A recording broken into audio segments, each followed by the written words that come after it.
À propos, rares et heureux privilégiés, nous, bande de frères, car quiconque en ce jour verse son sang avec moi sera mon frère.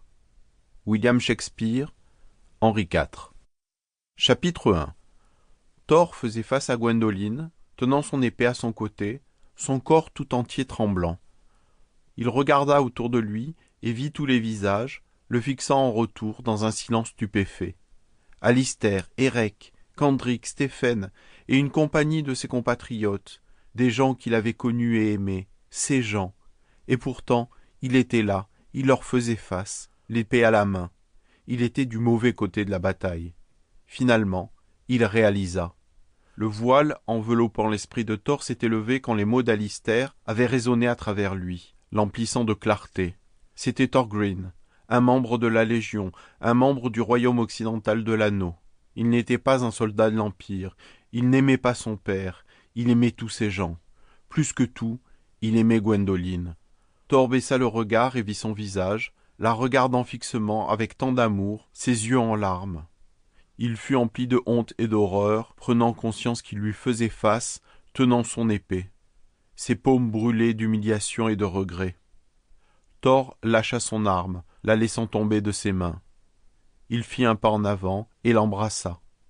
Gwendoline l'étreignit étroitement en retour, et il entendit pleurer, sentit ses chaudes larmes couler dans sa nuque. Thor était accablé par les remords, et il ne pouvait concevoir comment tout cela était arrivé. C'était confus.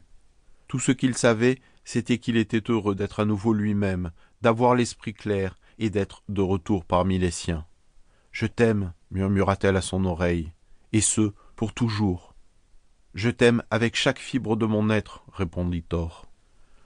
Krone gémit à ses pieds, sautillant et léchant la paume de Thor. Ce dernier se pencha et embrassa son museau. « Je suis désolé, lui dit Thor, se rappelant lui avoir donné un coup de pied alors que Krone défendait Gwendoline. Pardonne-moi, s'il te plaît. » La terre, tremblant violemment il y a encore quelques instants, redevint finalement calme. « Thorgrim !» Un cri perçant traversa l'air. Thorgrim se retourna pour voir Andronicus. Il s'avança dans la clairière, l'air hargneux, son visage rouge de rage. Les deux armées observaient en silence, sidérés, tandis que père et fils s'affrontaient du regard. « Je te l'ordonne, dit Andronicus.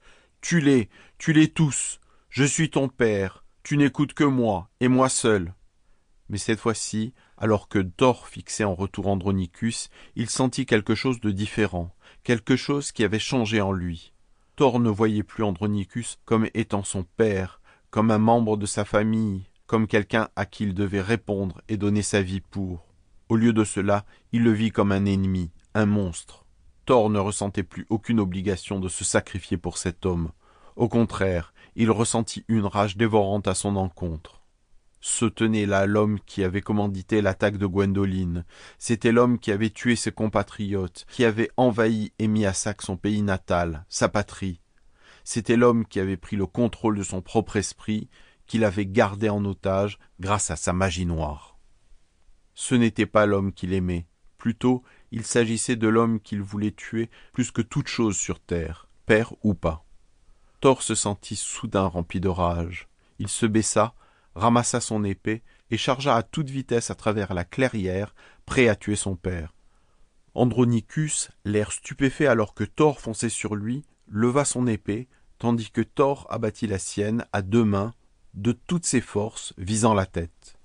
Andronicus leva son énorme hache de combat au dernier moment, la tournant de côté et bloquant le coup de sa hampe métallique. Thor ne réfléchit pas. Il abattit son épée encore et encore, cherchant à tuer. Et à chaque fois, Andronicus leva sa hache et para. Le grand bruit du métal des deux armes s'entrechoquant résonnait dans les airs, pendant que les deux armées observaient en silence. Des étincelles jaillissaient à chaque coup.